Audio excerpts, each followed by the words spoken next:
Hello, everyone, and welcome to Marvelous Movie Mondays with Kelsey and Dill. It's been quite few Mondays since we last talked. Listen, the ship is busy. Kelsey's had a busy year, wedding season, moving, all this stuff. Next year, we promise we will be on top of our scheduling. Also, we had a big shakeup because one of the series we were going to cover in December got moved or canceled. So Wonder Man is not coming out in December, which means we have a little bit extra leeway. This is our Ironheart review, but we'll be covering Eyes of Wakanda. We promise that'll be next, and then we'll do our final phase. What did I say? It was phase 5 ranking. There we go. I almost read Yeah. that as phase 15. I'm like, we're already there. No. All right, Kels, we're Hilarious. we're back. How you doing? I'm gonna snack on some candy while you say hi. How you doing, Kels? Hi, Dill. I'm doing well. It's the day after Thanksgiving as we film this, so I'm like, coming off my good old turkey sleep I had last night and coming off of some Black Friday shopping early this morning. So this talk we're about to have is going to be real interesting because my I feel like my brain is all over the place right Mhm. now. And I'm interested to know what you thought of this one, Dill. We got, it was like another, oh God, he's choking.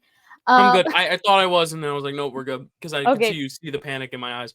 thank It's God. an airhead, so I should have just You not know, not. we it feels very much like we're back in the era of getting these like very run of the mill Marvel shows. I was definitely excited to see the character of Williams again.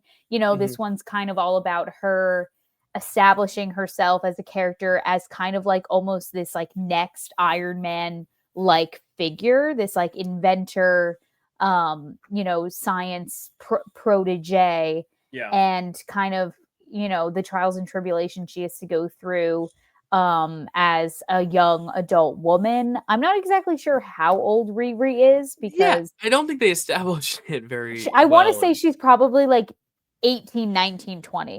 well, because she's in college during Wakanda Forever, right? Yes, they go to MIT to recruit Right. her in Now, is Wakanda Wakanda Forever. Forever before this or after this? After this, This right? is after because they're like, "Oh, my," she keeps referring to this internship that she had in Right, Wakanda, which is right. when Okay, she had to fight, Namor. gotcha. So she's It's probably like hilarious. either right out of college or like late college, like 2021, maybe a little younger. Well, I think because she gets expelled in the first episode. So Right. I want to say oldest, she's in her like junior year. So she's probably like 19, 20. Okay. Oh, Cool. but Yeah. she's also, but no, she's not because she she started going to MIT when she was 15. So she could So be like 17. she's probably oldest like 18 cuz Mhm. right, she's like a young protege the same way that like Tony Stark was. So she's probably like max 18 years old, which makes more sense because Natalie does say in one of the episodes like, do you want to die before you had your first kiss? And I was like, listen, no judgment at all, but I thought this girl was fully like 21, 22, and she hasn't had her first kiss yet. Like, again, I'm not judging, but I was just surprised that that was like a detail that was added. I found the Um, answer. do tell, Dill. Because Settle Google this once and for all. sometimes Google will just do that. In the Yeah, comics, she's 15, but in got the it. MCU, she is 19 years old, about to turn 20 as of the events of Ironheart. It's somewhere close to her turning 20 in her birth month. There we go. She's Okay, 19. Peter Parker's around 18. That's kind of where they're putting it at right now. got it. There you Got go. it. So yeah, there we go. What were your initial thoughts right out of the gate Yeah, here? it's tough because I've been saying I think these shows are just feeling like movies that they needed to stretch out. I feel like this could have just been a 2-hour movie. I Hmm. just don't understand why they're sitting on that much money. Just because like Marvel movies, especially new ones, especially ones about black protagonists, like we saw Black Panther, it was very successful. I think if they had released this in theater with the Ironheart name, even if people don't know what this story is, they Hmm. see an iron suit, they're gonna go to the movies. And I wish they had just like invested in this. I Hmm. think they got burned because Quantumania and the Marvels, all those movies weren't doing well, but those were follow-ups to movies that weren't huge smash hits like Ant-Man and Captain Marvel. Hmm. I feel like you should always take a shot on something new. But then again, Fantastic Four didn't do great either, box office wise. So I understand why they didn't. But I just feel like it's a disservice because I feel like this story, because it was elongated, it's interesting because I never can really like I usually do like an episode ranking on my letterbox afterwards where I'm like, oh, this is my favorite episode, least favorite episode. But I feel like all the Hmm. episodes kind of blur together in a way. And I think this is a common criticism we've been having, where it's like it doesn't feel like it needs the episodic treatment. Like She-Hulk did. You had a different episode, was a different pace, whatever. This is a little different. This feels like it just kind of is one overarching story. And even then, it's not fully resolved, it feels like. It feels like something big happens at the end. That Mm-hmm. feels like it should be the mid-season pivot, but it's not. It's the conclusion. And I'm like, wait, this is what it's all been building to. There's clearly going to be some repercussions for this, right? There's clear no? Okay. All right. Totally. And then they tease something in the post credits, but I'm like, I don't really know. I don't know. I like it though. I like her as a character. I like the style. I think it's got a style that kind of mirrors her and her kind of aura and her spunk in a way. Um, Mm-hmm. I like how it's a little bit more adult in the sense that like it's college adult in the sense that like they talk like college kids. They're not trying to hide that. They're saying Mm-hmm. words. They're flipping off people. Like I love the iron suit flipping off the other Yeah, guy. yeah. I think it has a really good elements. It's just again because it's just a series on Disney Plus, it just doesn't feel as monumental. It doesn't feel like it has that gravitas that I wish it had.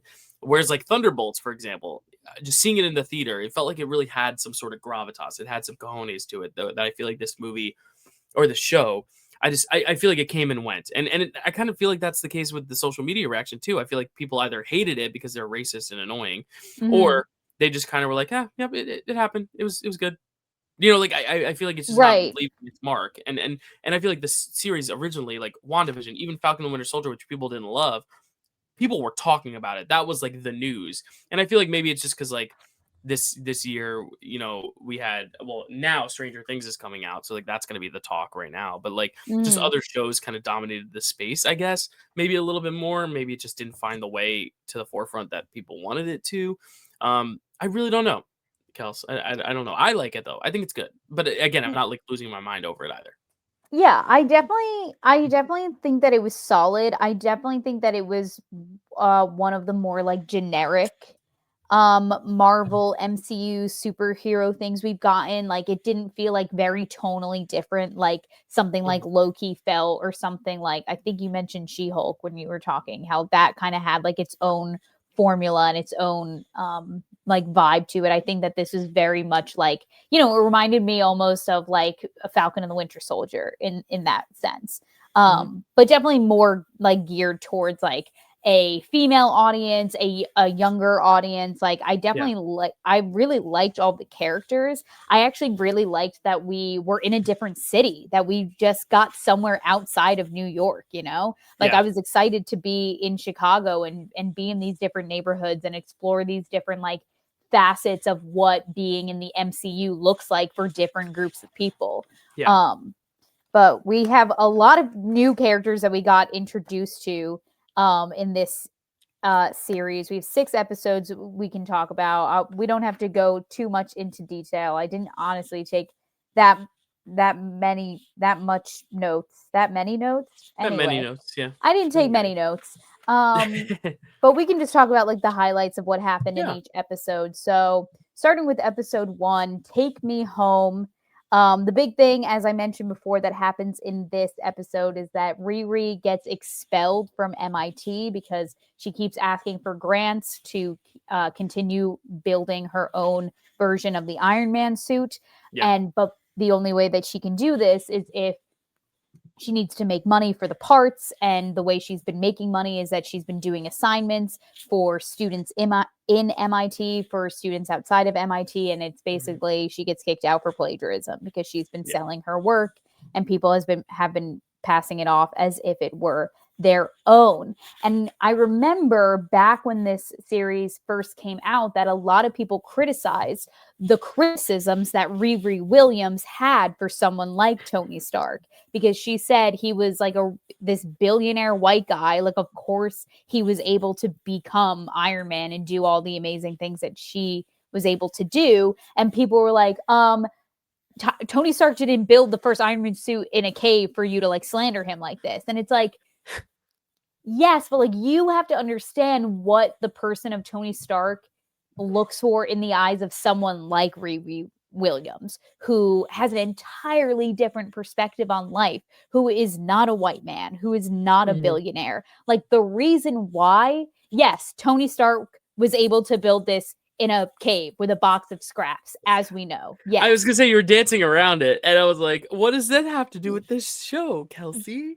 But the reason why Tony was able to get away with half of the shit that he was able to get away with was because he was a white man, and a rich white man at that. He literally in Iron Man 2 like stands up in the government in that, like, you know, it's not a town hall meeting, it's more serious. When he was like with Congress and he basically told them to like kiss his ass, you can't have my property.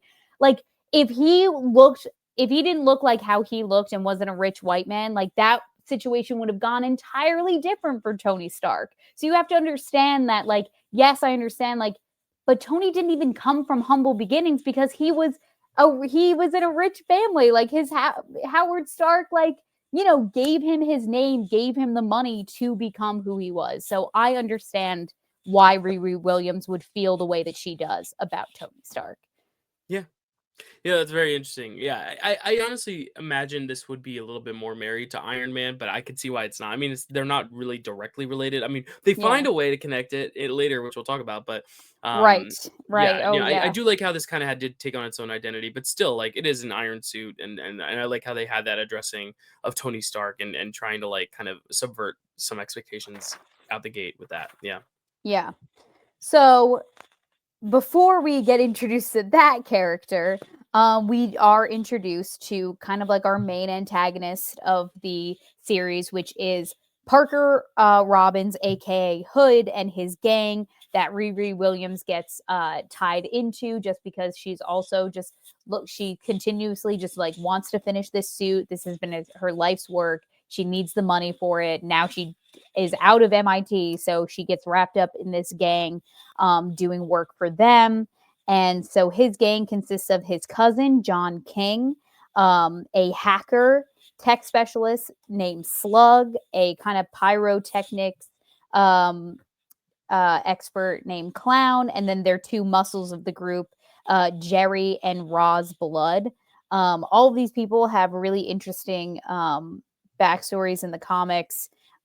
Jerry and Roz Blood are known as the Blood Brothers in the comics. They actually worked for Thanos for a little bit of time. They were banished to Earth and they fought Iron Man during that time. Okay, also Parker Robbins. Oh yeah, he has a really interesting backstory. So Oh, please tell. his cousin John King actually he doesn't die in the comics, but he does go to jail for Parker in the comics. So he sacrifices himself in another way there.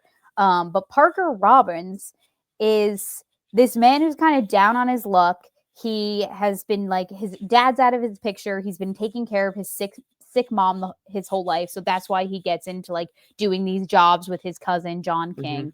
And, you know, and in one of the jobs, they come across this cloak and these boots that actually belong to Dread Dormammu in the comics. And we know Dormammu quite well in this neck of the woods. He also has a pregnant girlfriend who doesn't realize that he goes out every night doing this criminal activity to pay the bills. Also, part of their team is Eric Andre. Wasn't expecting to see him here. Yeah, what's his name? Not the Destroyer. What is it? Rampage. Rampage. So he is his real name is Stuart Clark, which they keep calling him Stuart, and he's like, it's Rampage. And he in the comics is the founder of Clark Futuristics, but it went bankrupt and he became a criminal who was stopped by Spider-Man. We do get a Madripoor drop because Slug says that they were doing all this like hacking and criminal stuff in Madripoor. So that was fun. Becoming partners of wealthy companies. Oh, right. So basically their whole shtick is that they blackmail the CEO, these big company people, into making them like invisible partners or investors of the company so that they can profit off of what the company makes. And so we get some backstory about Riri. So she actually lost her stepdad and her best friend Natalie in a drive-by shooting while they were at her stepdad's garage while he was working on his car, which was, as we know, gifted to Riri in Black Panther Wakanda Forever. But Yes. she does reveal in this series that she did sell the car to buy more parts for her suit. So the car is not with us, and she's kind of been grappling with the fact that she was there during this drive-by shooting, but she completely froze, didn't do anything to help them, and witnessed two really important people in her life die. So this Right. kind of sets the tone of what is going on in Riri's head for the rest of the episode. Um, so then we see that after Stewart, aka Eric Andre, screws up one of their latest missions, he is actually fired from the group, and Parker wants to recruit Riri to become their new tech specialist. So she goes to their secret hideout where she kind of has this like test in the elevator where she has to get out of the elevator before the gas kills her. And she is able to do so, not the way that she was quote unquote supposed to, but just like her own way in doing things. So she really impresses them and becomes part of the group. Later that night, while she is working on her suit, she wants to establish her own AI. That was a big part of Tony's identity. Obviously, we knew him to have Jarvis, and then it became Friday, and then he gave, what's his name? Peter Parker. Now we have Parker Robbins and Peter Parker. So he gave Peter the Edith glasses. So we know that having AIs with really crazy acronyms is all Tony's deal. So she, in creating her own AI, accidentally created it out of a vision of her dead best friend, Natalie, Yeah. which stands for, don't worry, I wrote it down, Neuro Autonomous Technical Assistant and Laboratory Intelligence Entity. Wow. So now she has her own AI, Natalie. So episode 2, appropriately named, Will the Real Natalie Please Stand Up? I love this. It almost like is like a Frankenstein story in a way. It's like Yes. grieving, you bringing this back from the dead, but it's a twist because it's AI. So I think it's a really cool idea, like just to have that kind of premise. Like that's not where I thought the show was going, and honestly, it's a cool commentary on just like technology. Like how much should we, like when do we pump the brakes on technology? When is it a little too eerily far? Like when have we crossed the line? Because this is crazy. You're grieving, but also at the same time, there's this personified version in front of you, but it's not the real thing. But it treats itself like the real thing. It kind of is the real thing, but it's not.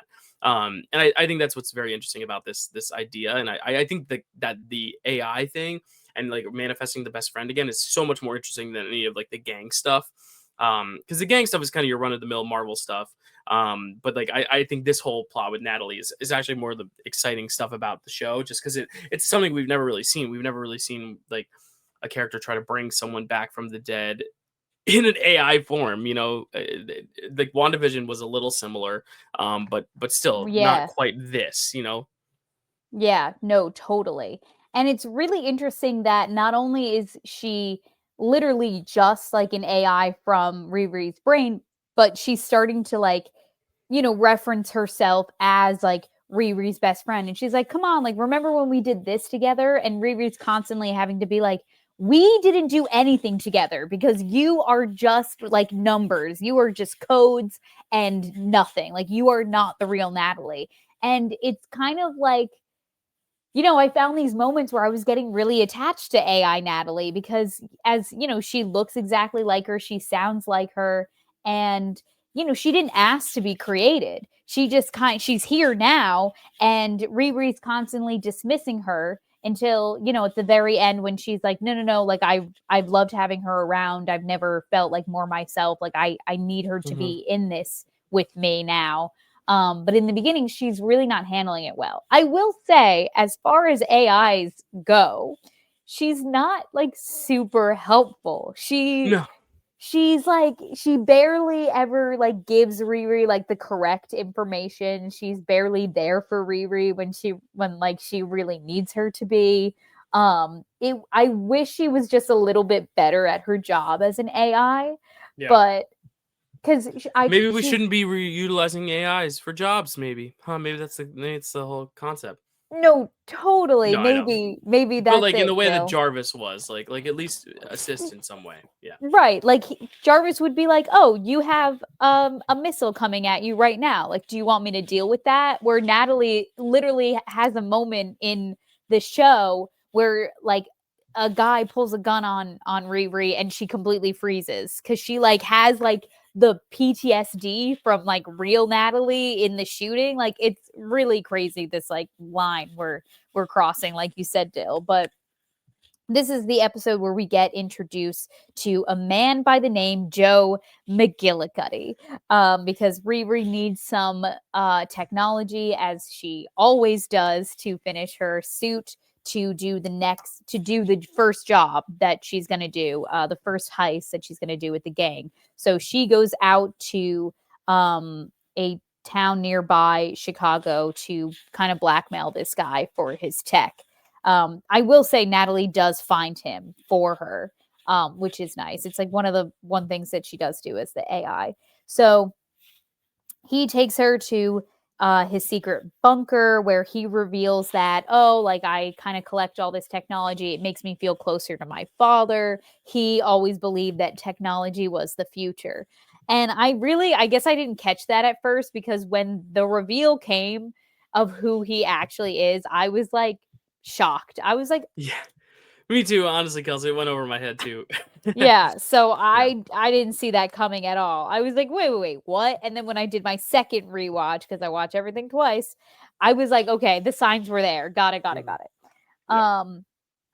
So then Riri goes on her first heist with the gang, but Natalie kind of ruins it for her, so she has to improvise and save the mission.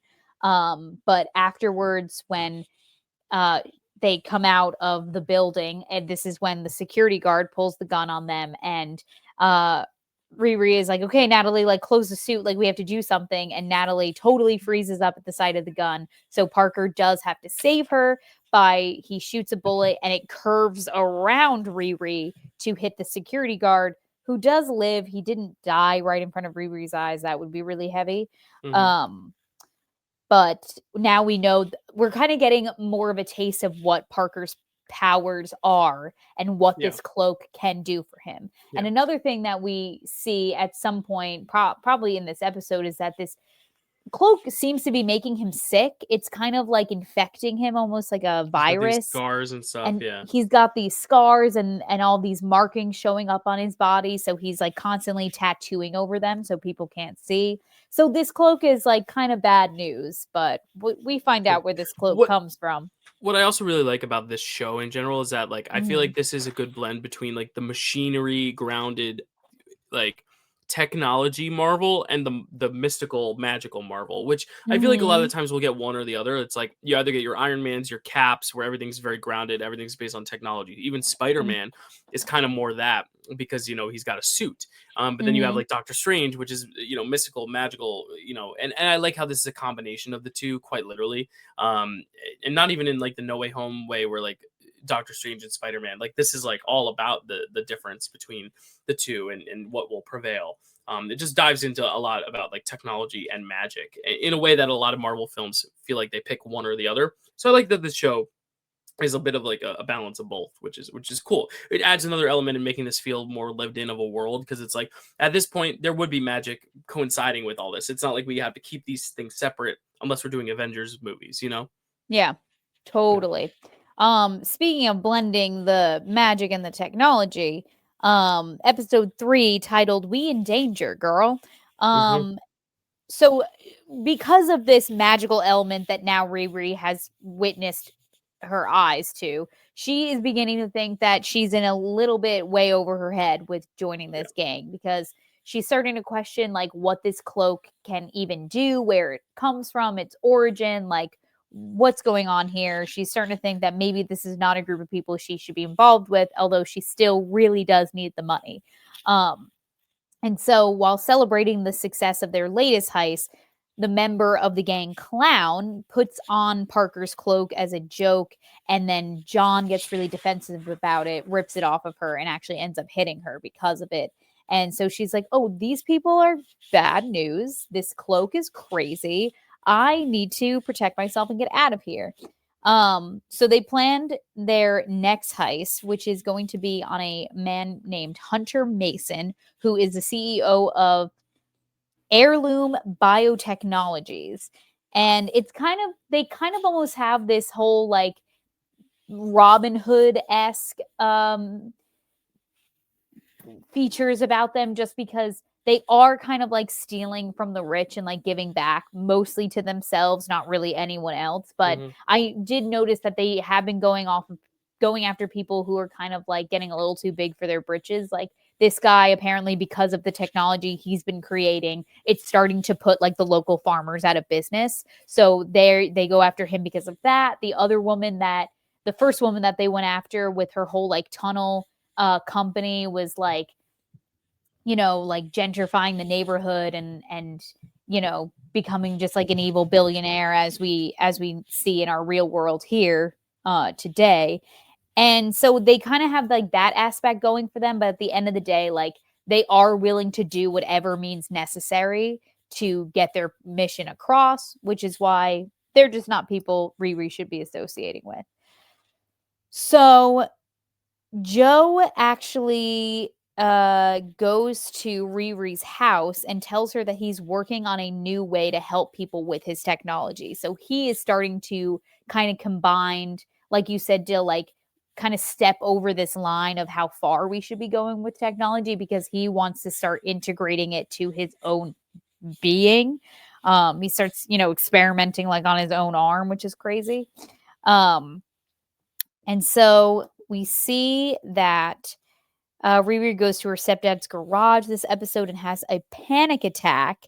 And this is when I asked myself, are we just going through the Iron Man 3 arc of Tony has PTSD from the Battle of New York? And Maybe, yeah. I'm just like, have we seen this story before? I know that like mental health has become like such a huge conversation in like media and life for everyone like more recently. So I appreciate that Right. inclusion of it. But I'm just like, we watched someone like spiral out of control, trying to protect themselves, trying to do whatever they could, like building all these suits, trying to deal with all of their Right. inside issues outside. Like we've seen this arc before, and it's only a matter of time before Riri realizes, like, oh, I have to like solve my PTSD and my trauma, and I can't always solve things with like I can't fix an inside problem with an outside Yeah. solution. Yeah, that's where I'm, like, sometimes wondering, I'm like, where it sometimes seems like Marvel wants to get the IP out there. They wanna get the character out there, but don't always know how to go with the story, and it's why Mm, you start to see, like and I think it's part of it too is, like, they wanna kinda make this next generation of Avengers. So like a lot of like Florence Pugh's character's stuff she's going through in Thunderbolts is similar to what Black Widow went through, about like not really having a family and not necessarily knowing if this group is something you want, or you just want to be left alone, you want to break free from it.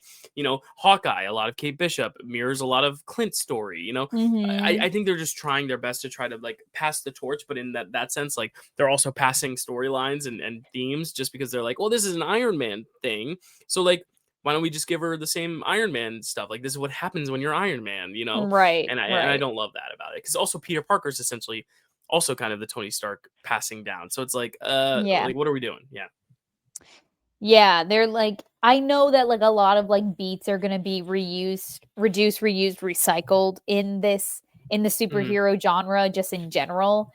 But right, to like have Riri go through like the same arc as Tony. I get it. By the end of the series though, we do see that she makes a very clear like decision that I don't think Tony ever would. And Right. so it'll be interesting to explore it moving forward, but I wish that the series then was her exploring the choice that she makes at the end of the episode, Right. or the Right. series rather. Right. So anyway, we'll get there when we get there. So later at her apartment, the cops actually show up because they want to ask her about the death of Stuart Clark. So we know that obviously Parker has something to do with this. Like, he wouldn't just let someone who knew about the gang and everything that they were doing, he wouldn't just let that person walk free. So now she's like, oh, great. Parker might kill me one day. I have to get out of this. Yeah. And so she, in order to know what she's up against, she wants to start experimenting on the cloak. So in the heirloom heist, she plans to get a piece of it while he's not realizing, so that she can start studying it on her own. So instead of staying guard like she's supposed to in the Iron Man suit, she sneaks her way into the facility. But she sets off an alarm, which puts the whole facility into lockdown. And she also uses a piece of biotech that she borrowed from Joe to do the job, which is important. So because the facility goes down on lockdown, Parker actually ends up having to kill the Hunter Mason guy, so that he can get out of there. She does get a piece of his cloak, and she's instructed to save the team members who are currently locked in the facility and are losing oxygen because CO2 is being pumped into the rooms. So she goes to save the other members of the team who are in there. John comes along with her and catches her with a piece of the cloak and is like, what are you doing here? Why do you have that? So he starts to get suspicious of her. She's realizing, oh, he can't know that I'm doing this. I'm going to have to leave him behind. And so she leaves him behind to suffocate in the facility and joins the rest of the team outside. And when asked where John is, she's like, oh, I'm sorry. Like, he's stuck in there and he's not moving. Like, he's gone. There's nothing I can do. Also, big important reveal, when Riri went to Joe, quote unquote, to get said biotech that she needed for the mission, which also gets left behind in the facility because it falls off of her arm, he reveals that his name is actually Ezekiel Stain, and he is the son of Obadiah Stain. And so Zeke Stain, as I will refer to him now for the rest of this review, Zeke Stain. It sounds like an insult. Like, you're such a Zeke Stain. Oh, you're such a Zeke Stain, dude. You're not even a regular stain. You're a Zeke Stain, okay? It's like when people call people shit stains. I'm like, yep. Like, you and I's buddy Landon says shit stain all the time. Yes, I remember that. And so he is desperately trying not to become what his father was. I genuinely think that he is, trying to be someone that his father wasn't. And so I wrote down Obadiah's ashes reveal, question mark. And so he doesn't want to be the evil guy that Obadiah was. He's like, listen, I don't even touch the technology that I have there, because I'm so afraid of, like, I don't know, getting overly invested in it like my dad. But because it was his technology that was found at the facility later, we find out that he gets framed for the heirloom heist that they do and ends up going to jail for it, which is how he starts spiraling into a bad guy. He also has this weird relationship that he has with his neighbor, is constantly badgering him. And we see him at the end of one episode just start going to, like, he starts cutting up all of her flowers in her garden. And I'm like, this man is trying so hard to be a good person, and society is just pushing him into becoming like he's like one bad move away from becoming an incel, which is what I fear for him.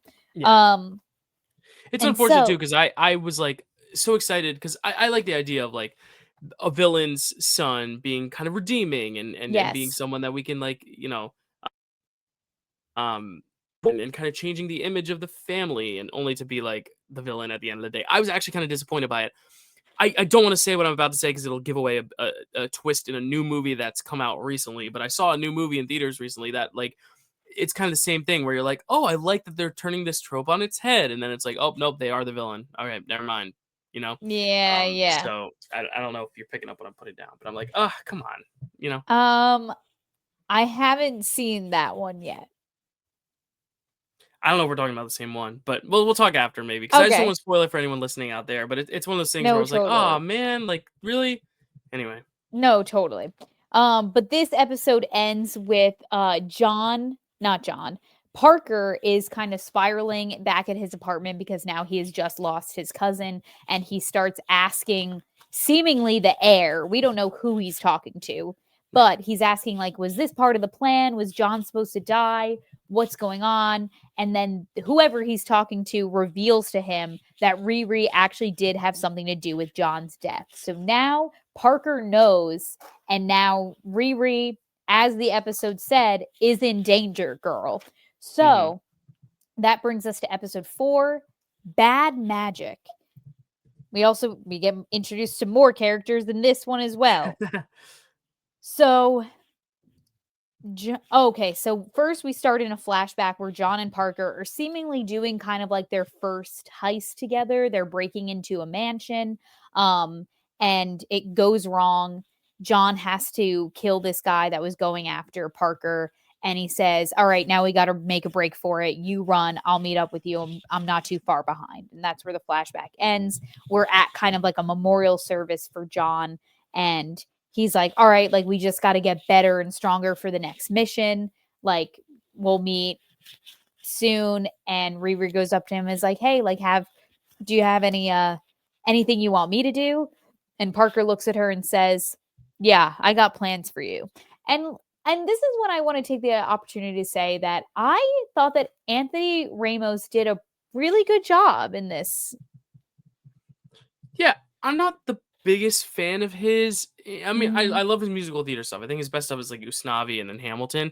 But like, for some reason, he's never done it for me anywhere else. I just feel like also he just kind of like gives off sleepy as a vibe because he's so chill, so relaxed. You know, everything is like very, everything's kind of monotonish. You know, but it also works for a Marvel villain. I feel, especially one who has a lot of power that is not coming from them, but coming from something they are possessing, to where like I can see him kind of being a little bit more chill and in that way being scarier. The thing is, I wasn't ever really scared of him necessarily, but I do like his overall vibe of this. I think it's better than some of the other performances I've seen of his. But yeah, I'm not like losing my mind over it. But you know, I think Marvel has a villain problem. This is not one of the most problematic villains. It's fine. You know, but I didn't think really anything too highly or negatively about it. What I thought was scary about him, Dill, was that his kind of willingness to, when we really see him start to spiral, especially in like the last 2 episodes, like, it was kind of scary how much like more power he wanted. And when he realized, when he ended up getting the thing that he wanted at the end, and he was like, this isn't enough, I feel so empty. Like, he was, you know, kind of willing to do whatever it took to get to the next level of like power and influence and control and money and you know, all of those things. And you know, it was kind of really like almost sad to watch this guy kind of like discover that, like, oh, like, I guess like the grass isn't greener on the other side, and like maybe I shouldn't have sold my soul to get this, because now it's like not even worth it to me. And it looks like he'll be coming back around from what I've seen by the end, but once again, we'll get there. And so, like I said, Zeke Stain's tech is found at the heirloom heist, so he gets booked for doing that job. Riri visits him in jail, and he's pissed. He's like, I knew I shouldn't have trusted you. Now I'm going down for this. I'm becoming like the man I never wanted to be. Get out of my face. And so Riri goes to back to the gang, and where they're kind of preparing for the next job, and Clown reveals to her that Parker actually started looking into a new tech specialist. So Riri already knows that she's kind of being put on the outs from this gang. And so she really starts to spiral. She starts giving out these watches to the people that she loves. She gives one to the boy. Oh, we haven't even mentioned the boy, the romance. Where is it? I needed more. Xavier is the brother of Natalie. And they kind of have like this little back and forth bantery. They're meeting up, hanging out, you know, reconnecting since, you know, Riri went to college. And so they kind of have this like little romance going on between the two of them. So she gives a watch to him to protect him. She gives one to her mother because from the sound of danger, gunshots, anything, it will create a force field around the person who has it on them.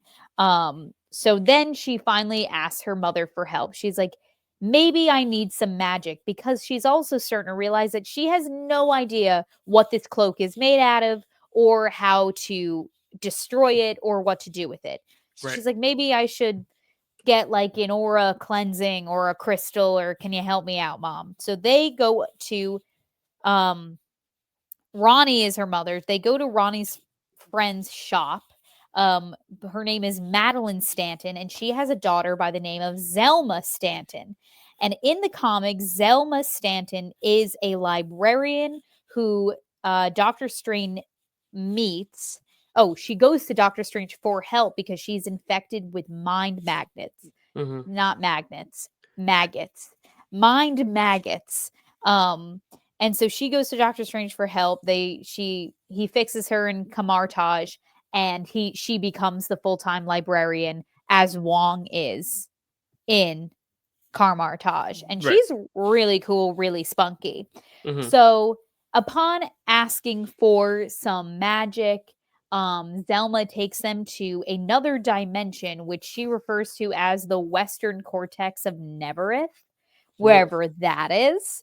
Um, and we actually see in her kind of like workshop that she has in this dimension that she has a jar of brain maggots. So just kind of like a wink, wink, nudge, nudge to the comics. I Mm-hmm. like that I do the research because then I can pick up Yeah, on because things then you like can pick that. up the things like that no one else would. Exactly.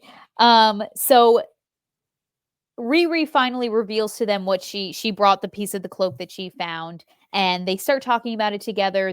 They do some tea leaves. Oh my god, there's a ladybug in my room. I think that's good Aw. luck.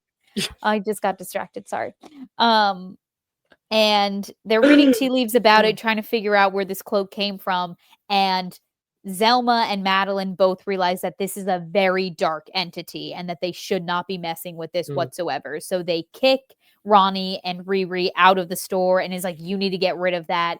This cloak is belongs to someone who influences other people. And so she's like, this is not good. So then Parker goes to recruit Zeke in jail to become the new tech specialist for the gang. He's like, "Listen, you don't have anything. You don't even have your old name, your old life, your old job. Like, what a perfect way to like re jumpstart your life, you know? Mhm. Come work for me. You have until sundown. I'll know your answer by the end of the day." And so then Riri goes to Zeke's bunker to do all these experiments, conduct all these tests to see if she can figure out how to destroy this cloak. And by the end of the montage, she realizes she can't figure this out. Everyone she knows is in danger, including herself, and there's no way she can stop it. She ends up having another panic attack, to which Natalie, the AI, flies her suit over to Xavier's apartment because she's like, I have the perfect solution. I'm going to bring Xavier to calm Riri down. Except Xavier didn't know that AI Natalie existed. So now this is going to be the Natalie AI reveal that Xavier never wanted. And he's like, this is gross. Get this out of my face. Destroy it, delete it, do whatever you have to do. And so now they have some beef between the two of them. And at the end of the episode, the gang breaks Zeke out of jail and they give him an upgrade with all of his bionic tech. Um, Parker tells the team, oh, yes. And very important, Parker says they have a new mission for the team. He puts a hit out on Riri, wants her dead. He says, I want her head. Which brings us to episode 5, Karma's a Glitch.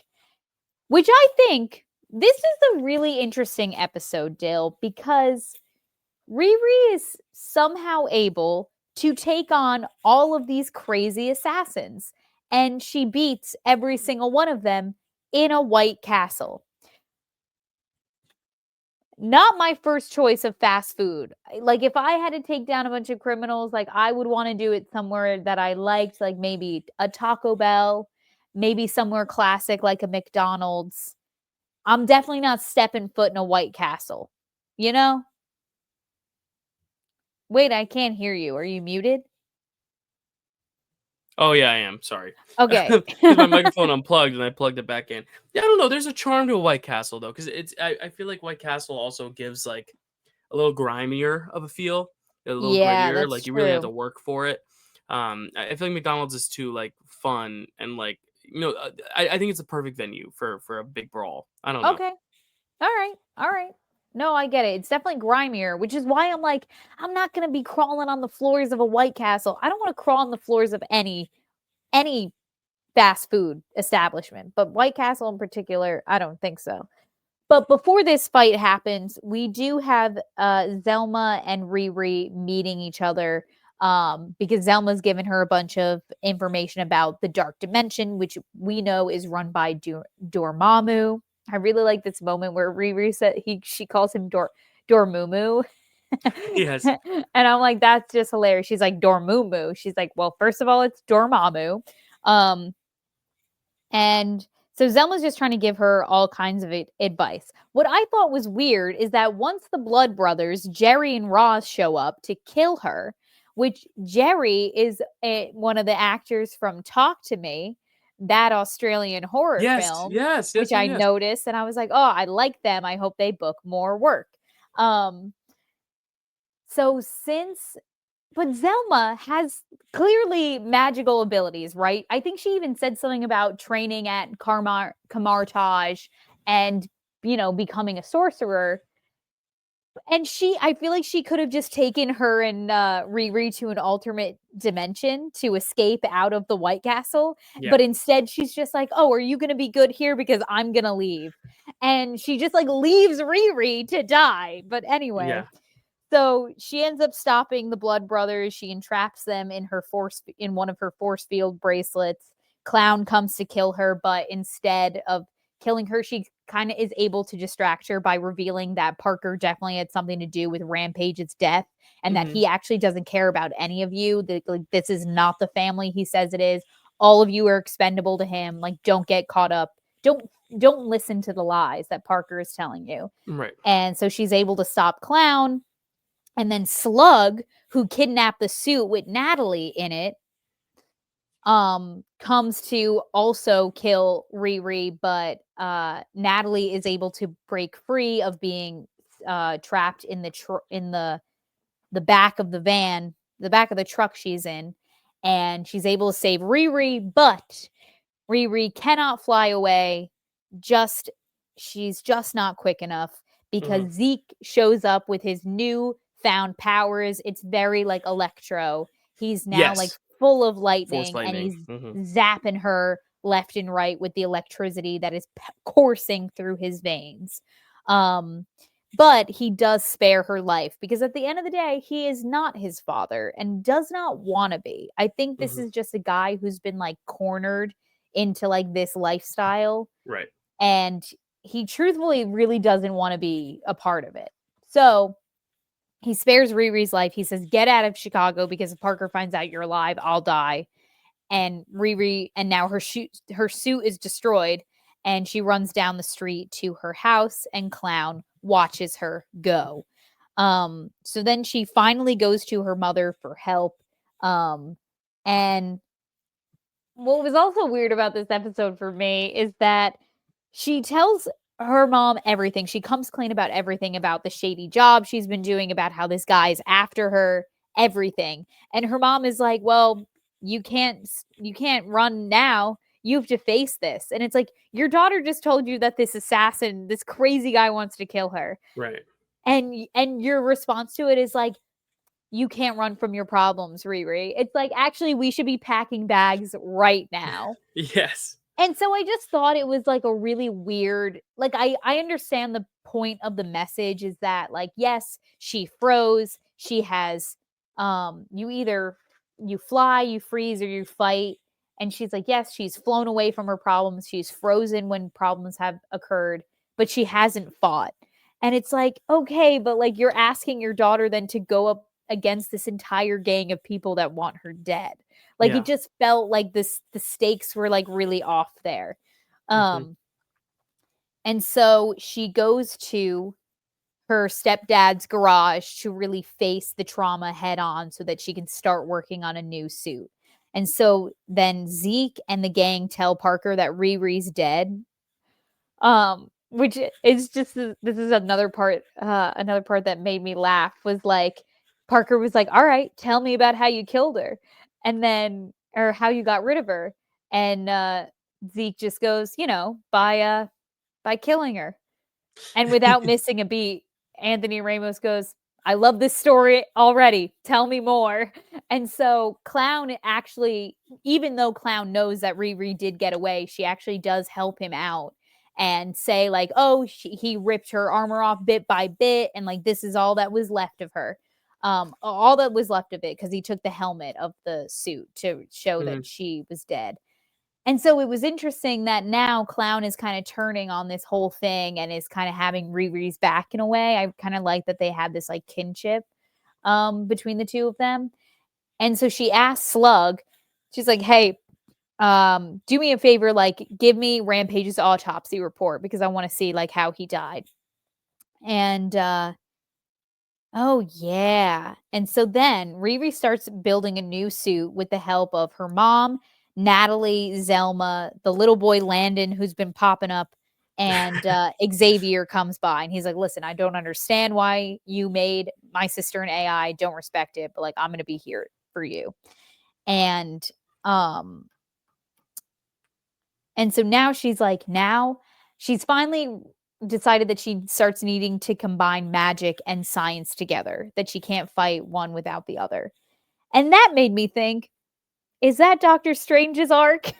When he's like, I have to finally abandon science and just like embrace different forms of like realities. And Yeah.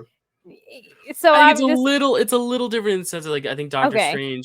Doctor Strange doesn't have any technology, though. It's all he makes the full transition, where I feel Yeah. like she still has a suit, she still has some things Yeah. that are still mechanical, still have some Totally. tangibility to them, but, it's giving probably more, like, Spider-Man because he's, like, got these web shooters, but then it's also like, "Oh, but you also need the suit."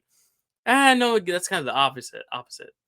Yeah, I guess it is more Doctor Strange. But, Maybe, like, yeah, either because way, it's teetering, it's towing the line a bit. it just reminded me of the way that like Steven starts off that movie being very stubborn about Camartage and like the sorcery and Yeah. everything. And he's like, "What did you put in my tea? Like, what is this? Like LSD?" And she's like, "No, it's tea. Like, I just opened up your third mind." And he like just like rejects like all of that like spirituality side of the sorcery and everything. So it was just like reminding me of that.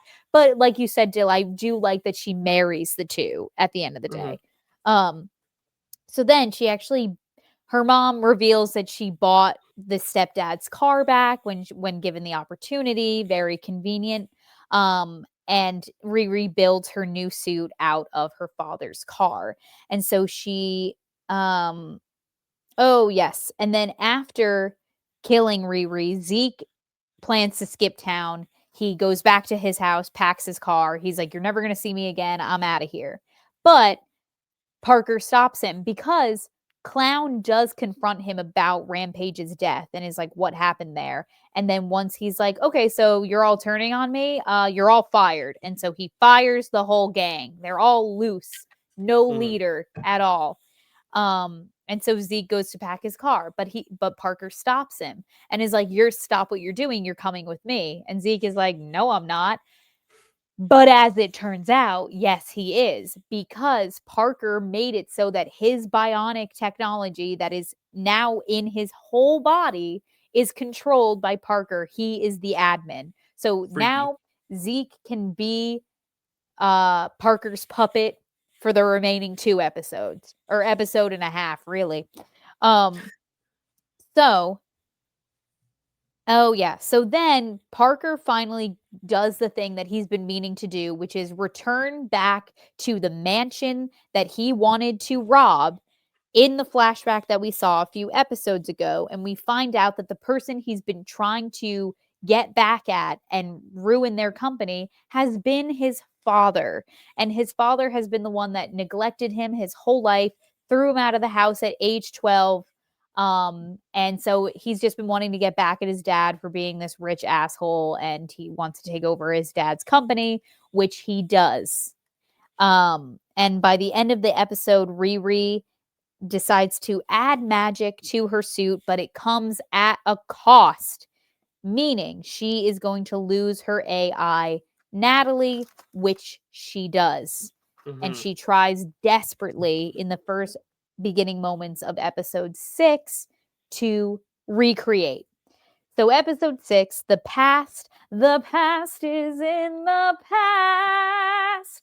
That's Sorry, great, sorry. Kels. That was That's like great. so extra, and like It's okay. I'm not like that. Like I I don't said, hear. I've never heard that song before, actually. Yeah. I Actually, no. actually I hear just it wrote twice a that. day. I hear it probably twice or 3 times a day. Really, that's so crazy because I just wrote that right now. I came up with that on my own. So Good. someone's Good. stealing my ideas out here. Yeah, Um, maybe Adele does him. do you do you think this is a Frozen reference? The past Frozen. is the past. Oh, I thought you were singing the Lorax. Oh, sorry. Wrong movie. Dude, the Lorax has some great bops. Don't diss the Lorax No, like I am that. not. They're doing a whole Lorax party on my ship in a few days. Is the Lorax It's owned by Disney? No, it's one of my friend's birthday parties, so she made it Lorax themed. So That's iconic. I'll That's show you my iconic. outfit. I'll send you a picture. You know who I really did like in this series still? Sacha Baron Cohen. Yeah. I was waiting for you to bring it up. I wanted. I mean, we've been waiting for this for what, 4 Okay. years. Well, yeah, we've been talking about this since the beginning of this podcast. We have been talking about this is almost like ceremonious. This is Yeah. a celebration. I wish the show had more gusto because this is like I feel like by the time this has happened, all the Marvel fans are all checked out. Right, totally. And by the time we've gotten around to talking about this series, like everyone's like, yeah, this is old news. What do you mean? And we're like, no, but he's finally here. He's confirmed. You've waited a whole hour, people. Here we go. So, okay, so episode 6, the past is the past. In Parker's flashback, we are back at the first night he tried to rob his dad or get back at his dad, kill his dad, whatever he wanted to do to his dad. And he has to run free from the mansion, but he's going to get caught. So, a mysterious figure in a cloak, a hood, comes to him and is like, listen, like I can make all this go away. Just come right through this door. And he walks right through the door, and a gentleman with long hair and a beard and eyeliner is sitting down at a table eating pizza and offers him a seat at the table and says, listen, I can give you anything you've ever wanted. And Parker's like, what's the catch? Or like, what's in it for you? And he says, nothing you'll miss. And I'm like, what do you think that is? You think it's like just straight up their soul? Probably if he's the devil, yeah. Yeah.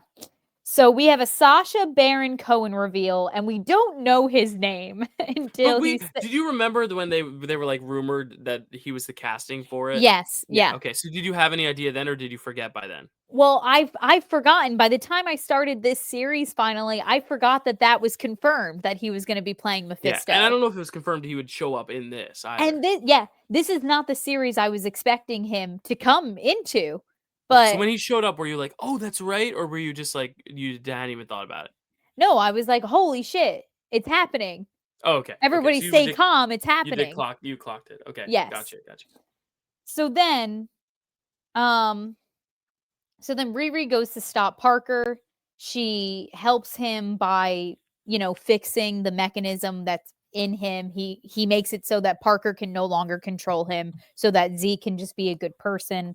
And she defeats Parker with magic, and she kind of has this whole like hologram fake out moment, which I thought was great. I love that one. Yeah, that was because fun. I was so upset that the suit got destroyed, and I was like, no, she just made that suit out of her father's car, and I was like so sad that it was already destroyed again. But I was like, oh, thank God, it was a fake out. So then she rips the cloak off of him and breaks seemingly both of his wrists. Boom! You heard that snap? It went. And so she rips the cloak off of him, and walks back down into the pizza place, which is where the gang's hideout has been, and she has a conversation with the entity, because he still hasn't said his name yet. Because of people like us, that's why they haven't said the name yet. Because they have us on the edge of our seats going, "Say it," and then Yeah, they're finally gonna do it. exactly. They're Yeah. edging us. So, sorry. I mean, yeah, you're not wrong. So then he sits Riri down and is like, "Listen, like I can get you whatever you want." Um, you know. And so we kind of see this like back and forth with Riri, where it's like going back to the conversation and then cutting back to the future, her like post conversation. And we're not really sure where she went here. I was like, don't do it, Riri. Like, don't, please don't do it. I'm literally begging at the camera, at the screen, I rather. And but because she has like we kind of see a sequence of her and Natalie, he realizes what she wants more than anything, which is to have her best friend back. And Mhm. she does it. She shakes his hand and says, "Okay, but what is this going to cost me?" And he gives her the same lines, and it says, "Nothing you'll miss." Mm. And she does say, though, like, is it just going to be me that you come after if this all goes awry? Like, I don't want anyone else involved in this. And he's like, "Yeah, sure, you have my word." And so she finally asks him, she's like, "Who even are you?" And he goes, "Well, I have many names, but you can call me Mephisto." There we go. There it is. And so I looked in, because I realized I actually never had like done a proper like search into Mephisto and what his whole deal is, but he essentially like is like the devil of the MCU, and he kind of like, his whole goal is that he wants to entrap as many souls as he can in like his version of hell, which he refers to as hell or as Hades. Um but but it's not exactly like, you know, like a Christian's like version of like the devil or hell. Like he kind of only really Uh-huh. takes on that vision of what we think devils look like. We like, the comics even say like that might not even be what he actually looks like, but he might just take on that persona just because that's what people associate with the devil, whatever. Mhm. And so he brings back Natalie, and at first, for a second, Riri's like, "Oh, I did it. I recreated the AI." And Natalie's like, "What are you talking about? Get away from me." Mm. And she's actually able to reach out her hand and touch her, and that is when Riri realizes that this is the real Natalie and she's back from the dead. So what the hell is Xavier going to think? He didn't even like it when the AI was created. Now he's got this weird ass Mephisto version of his sister. Yeah. This is not going to be good for them. Yeah. So then we end our series with a post-credit scene of Parker going to Zelma for magic help, which I was confused by because I'm like, does Zelma not know who Parker is? I guess I guess Riri not. never told her Yeah, I guess who he not. was.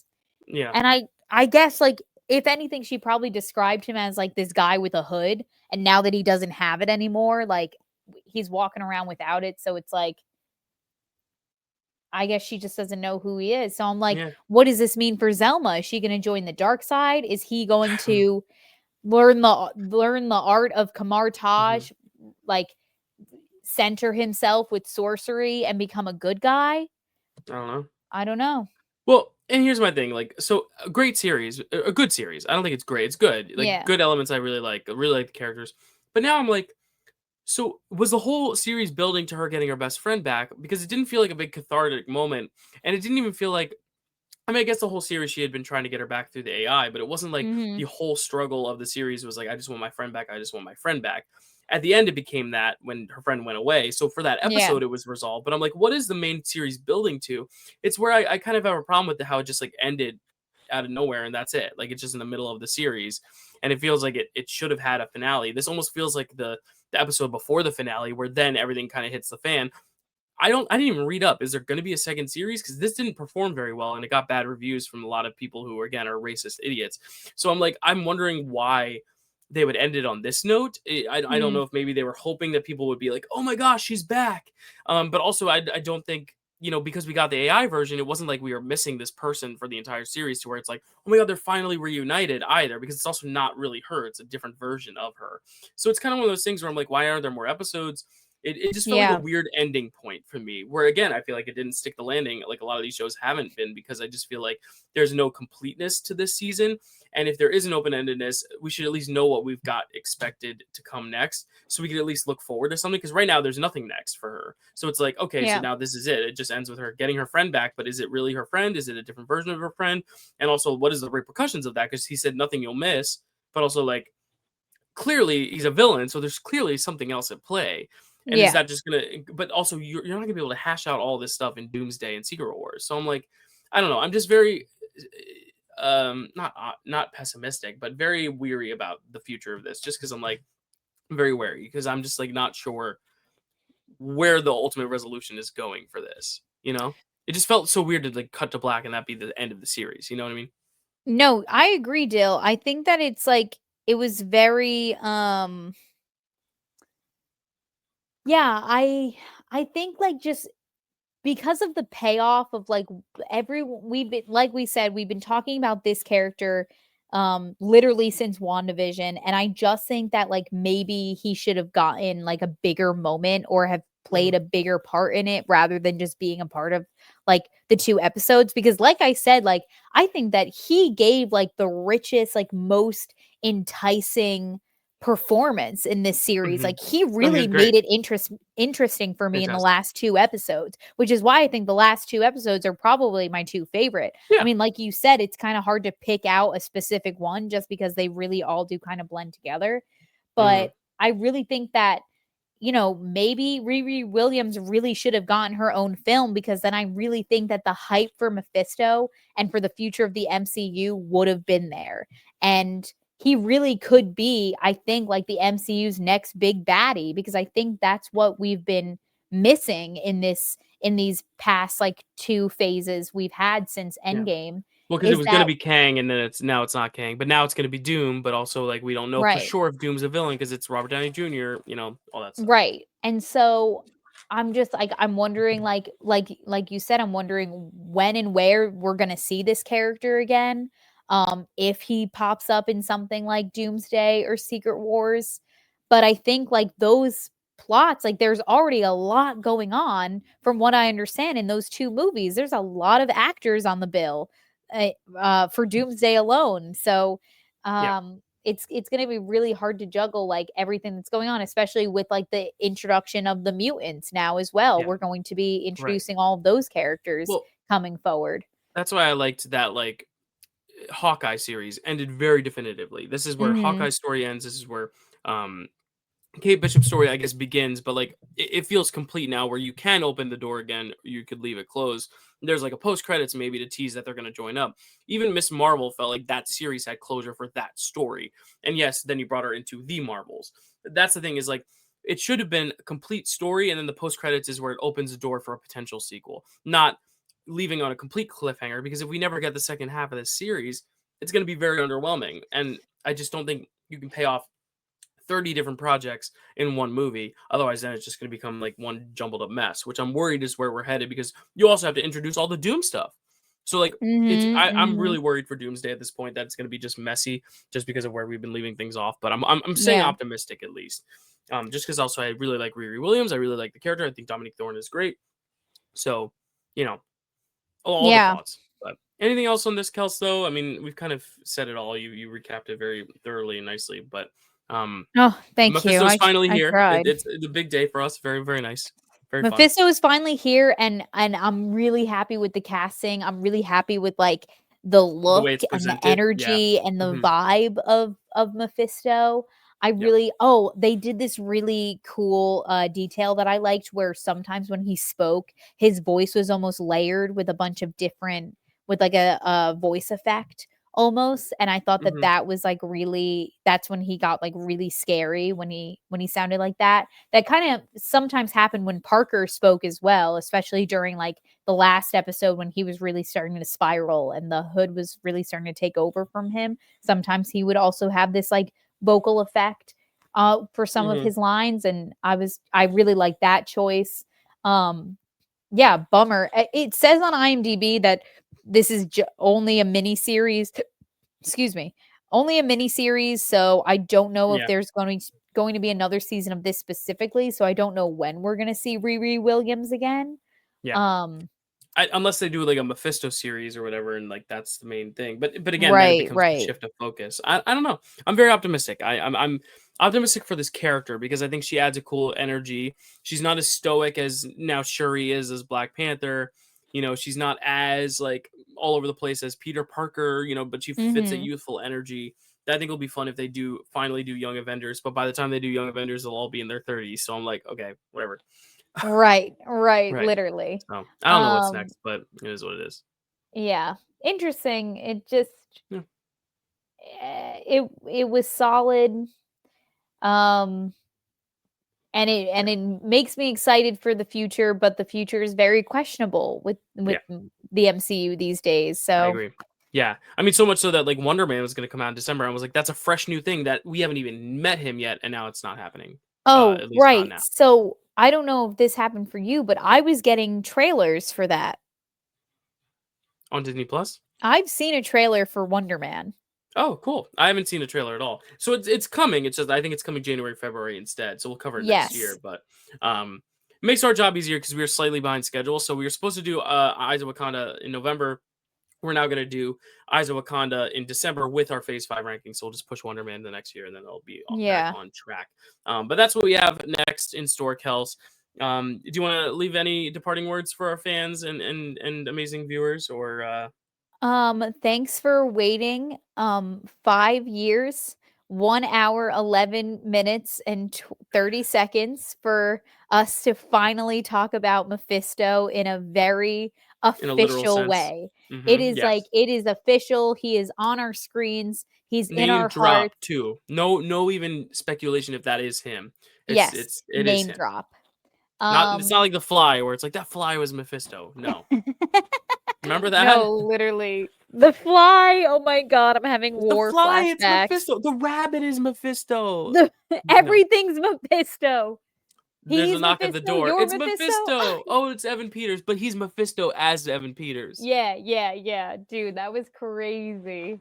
Man, Yeah. but I want to watch back our old. We should spend an episode. We should do once. We should just sit here and do a commentary of our very first episode. That Because there were that's tech issues, there was weird yes. conversation. We were just figuring No, out our mojo. we had no idea what we were doing that first episode, but we found I our think that'd be a groove. fun thing to do for like a subathon someday when we finally do that. So I'm just telling you Yeah. right now, guys, I'm gonna be doing this again next year. So you're not gonna be getting a subathon from me, but in 2027, maybe we look forward to a subathon and watch back some old episodes. That'd be funny. But I'm that's a down. long way away. But Yeah. next year we got some fun stuff coming though. I looked because I also on my boat we get these movies in our theaters. So I'm looking we're gonna get Spider-Man, the new Spider-Man, which is cool. And we will be leaving right before Doomsday comes out. So I'll probably get to see Doomsday. I'll be home in time to watch Doomsday, probably with you, Kels. So that'll be fun. But yeah, like a lot of cool things. Sick.